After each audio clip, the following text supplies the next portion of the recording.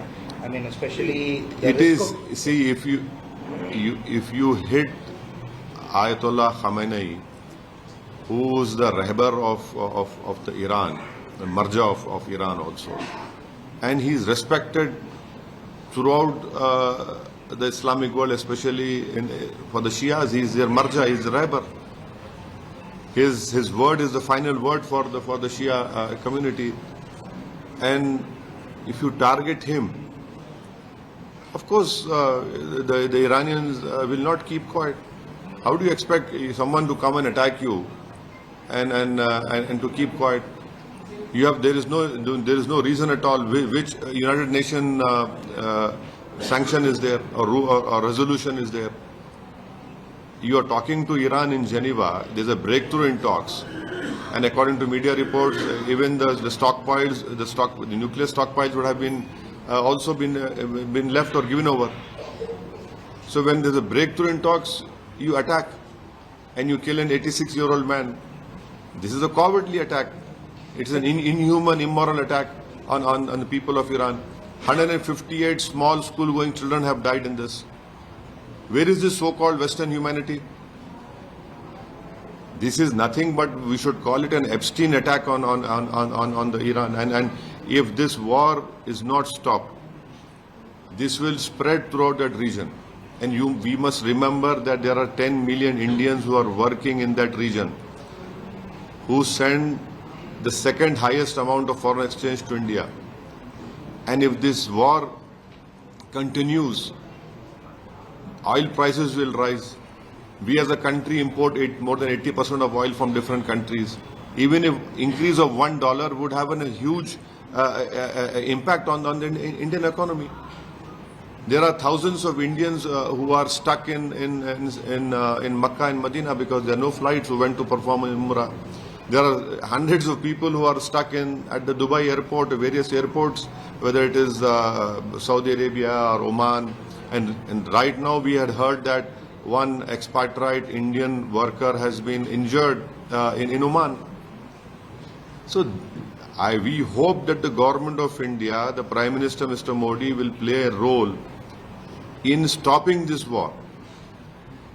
And he has a huge responsibility to take it forward. Because if this spreads, then there will be huge turmoil, there will be huge uncertainty, instability.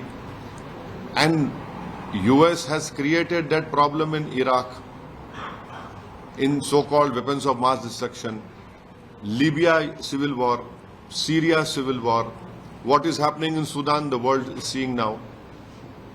So Iran is a big country. These measures will not bring them a regime change over there. These people have been living under sanctions from last, 30 years, 35 years.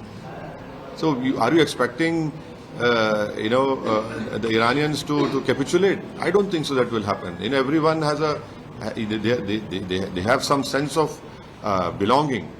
And they're a proud nation. So what do you think India's diplomatic stance should एक be? मशहूर खिलाड़ी हैं, हैदराबाद की बेटी हैं PV Sindhu, वो भी फंसी हुई हैं, आप उसके लिए कुछ अपील? अरे वो एक नहीं है ना, कई फंसे हुए हैं. वो तो मशहूर है, उन्होंने ट्वीट एक्स पे डाल दिया तो फौरन उन्होंने शुक्रिया अदा किया भारत की एम्बेसी का. मगर जो लोग फंसे हुए हैं आम भारत के नागरिक एयरपोर्ट पर, उनका क्या होगा बताइए? जिनके टिकट्स बुक हैं, बेचारे गरीब मजदूर हैं, उनके लिए 40-50 हज़ार टिकट लेना, उनके लिए तो खर्चे करके जाते हैं, फ्लाइट ही नहीं है, पूरे एयरपोर्ट्स बंद हैं. सिर्फ सिर्फ इसलिए कि इजराइल को अपना मकसद पूरा करना है. एक इजराइल की वजह से पूरे इलाके को आप आग लगा देंगे क्या? कि इनका दिल नहीं भरा? 70,000 फलस्तीनियों को की जान से मारने के, 35,000 बच्चे मारे गए उसमें. भारत के कई लोग उमरा करने गए, रमजान का महीना है, वहां फंसे हुए वो लोग. मेरे को कई फोन आ रहे कि हमारे पास पैसे नहीं, होटल वाले हमको बोल रहे दिन के 5,000 रुपए दो. कहां जाएंगे वो लोग? तो ये मौका है भारत के प्रधानमंत्री को अपने लीडरशिप स्किल्स को दिखाने का इंटरनेशनल लेवल पर. विश्व गुरु अगर हम बनना चाहते तो ये मौका है. सिर्फ बोलना नहीं, आप अपना रोल अदा करिए और इसको रुकाइए आप. इजराइल ने भारत के प्रधानमंत्री के विजिट को इस्तेमाल किया अपने जेनोसाइड को छुपाने के लिए और ईरान पर हमले को छुपाने के लिए. मैं फिर से कह रहा हूं, इस हमले से भारत का कौन सा नेशनल इंटरेस्ट सर्व हुआ बताइए? हमको तो नुकसान हो रहा है हर एतबार से. हैदराबाद एयरपोर्ट पे फ्लाइट से नहीं उड़ रहे जो लोग बाहर जाना चाह रहे. किसका नुकसान हो रहा है? देश का नुकसान हो रहा है ना. इसमें 10 मिलियन लोग वहां पर हैं. कितना सेकंड हाईएस्ट फॉरेन एक्सचेंज आता है हमको.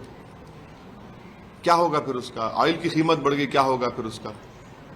तो ये खाली स्टेटमेंट देने से और रेजिम चेंज की अगर कोशिश कर रहा है नेतन्याहू, वो तो नहीं होने वाला. सर, बेंजामिन नेतन्याहू ने एक ट्वीट किया. हाँ, बेंजामिन नेतन्याहू ने ट्वीट किया और ट्वीट में वो अपडेट कर रहे हैं अमेरिकी प्रेसिडेंट को और उनके सामने सेकेंड वर्ल्ड वॉर की बुक रखी हुई है. हाँ, तो ये अगर ये क्या हम वर्ल्ड वॉर 3 देखना चाह रहे हैं क्या? हम वर्ल्ड वॉर 3 देखना चाह रहे हैं क्या? बोलिए आप. अगर ये फैलेगा तो फिर एक के बाद एक तो फिर तो हालात हाथ से निकल जाएंगे ना. क्या वर्ल्ड वॉर 3 देखना चाह रही दुनिया? तो फिर ये तो उसी रास्ते पे ना चल जाए, खुदा ना खासा. So what do you think India's diplomatic stance should be? Condemn, mediate, or first of all, you see, the Israelis deceived us by calling the Prime Minister to visit Israel at such a wrong time. It was unwise of the Prime Minister to even go to Israel despite knowing what is happening in that whole area. They deceived the Prime Minister, they deceived 133 crore Indians, and then they do this drama of giving an award in Nasset, which was never given. It was just created at that time.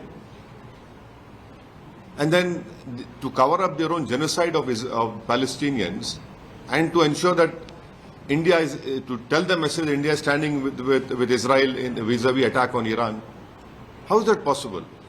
So we hope that the government of India will condemn this assassination of Khamenei, and we must play an important role to stop this war. We have more to lose. You know, you have 10 million Indians living in that area. Of course, we have good relations with everyone, but that is also another responsibility on us. So how do you see the narrative of freeing Iran by this death of Khamenei? That's what the US and... What is this freeing? How can any country interfere in other countries' matters? So tomorrow anyone can come and attack any country. Okay, we don't like this person heading the country, we'll attack him. Who are you to decide? Israel is the only racist state in this world right now, wherein, I'll tell you one example only. Can you imagine that you have two roads, one for the Israelis and one for the Palestinians? How can there be two roads? And Palestinians include even Christians also, not only Muslims. Many Christians have also died in this genocide in Gaza. The churches have been demolished to the bombardment. So this is how can you free a country? Who are you to free a country? You did this in Iraq, weapons of mass destruction. What happened over there? Led to the death of 2 million children over there. You did the same thing in Libya. There's civil war in Libya, Syria, now Sudan. Do you want civil war in every place? Is this what these powers want?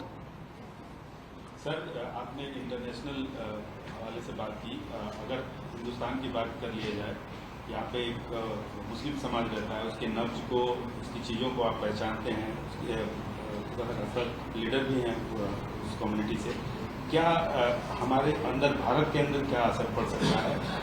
किस तरह की feeling आएगी? नहीं, सवाल देखिए मुसलमान, हिंदू, ईसाई का नहीं है. सवाल ये है कि हमारी 80 साल की फॉरेन पॉलिसी की जो लेगेसी है, अफसोस के साथ कहना पड़ रहा है कि नरेंद्र मोदी उसको कमजोर कर दिया. हम हमेशा न्यूट्रल थे इन मामलात में, और न्यूट्रल बिल्कुल थे, सबको मालूम था. आप इजराइल को विजिट करके और आपके विजिट के खत्म होने के बाद इस तरह फौरन हमला हो गया. तो ये सवाल ये देखिए, भारत की जो 80 साल की फॉरेन पॉलिसी लेगेसी थी, उसका क्या होगा? सवाल यह है कि 10 मिलियन जो भारत के लोग इन गल्फ कंट्रीज में काम कर रहे हैं, इजराइल में भी है, ईरान में भी है, उनका क्या होगा? क्या होगा उन लोगों का? अब फंसे हुए हैं लोग. सर, मैं डोमेस्टिक जो अपना देखिए, डोमेस्टिक में हर इंसान जिसके दिल में सच्चाई को मानता है, जो इंसाफ पसंद है, वो मजम्मत करेगा इस अटैक की. आप होते कौन है? आप जेनीवा में बातचीत कर रहे हैं और ब्रेक थ्रू हो गया टॉक्स में, और आप हमला कर देते. इजराइल बोल रहा है बोल के. आप जीत कर आते इलेक्शन. ट्रंप क्यों जीत कर इलेक्शन के कोई फॉरेन इंटरवेंशन नहीं होगा, वॉर्स नहीं होंगे, और आप कर दिए. जून में कर रहे, या फिर कर रहे आप. रजीम चेंज कैसे होगा बताइए? आप होते कौन रजीम चेंज करने वाले? यानी आप वेस्टर्न वर्ल्ड अगर बोलेगा कि नहीं ये खराब है तो खराब हो जाएगा क्या? आप कौन होते भाई? आप यानी ये आप बोलेंगे ये काला है, ये गोरा है, ये पीला है, तो हम कबूल कर लेंगे क्या? तो फिर इसका तो मतलब फिर जो ये तो कुछ भी करेंगे, कहीं पर भी कुछ भी करेंगे, और किए हैं, नुकसान उठाए सब लोग. यकीनन आयतुल्लाह खामेनेई के इस मौत से सबको सदमा भी है, और मैं इसको इमोरल और अनलॉफुल मानता हूं. और खास तौर से जो शिया लोग हैं, उनके लिए रहबर है, उनके वो मरजा हैं, उनके लिए तो बड़ी तकलीफ दे बात है. हमारे लिए भी, उनके लिए ज्यादा तकलीफ दे बात है. ये कहना चाहते हैं कि हिंदुस्तानी अवाम में इस चीज को लेकर गुस्सा है. देखिए, जो इंसाफ पसंद होगा, जो भारत की 80 साल की फॉरेन पॉलिसी को फखर से देखता है कि हम इन मामलात में न्यूट्रल थे, तो यकीनन उनको तकलीफ होगी.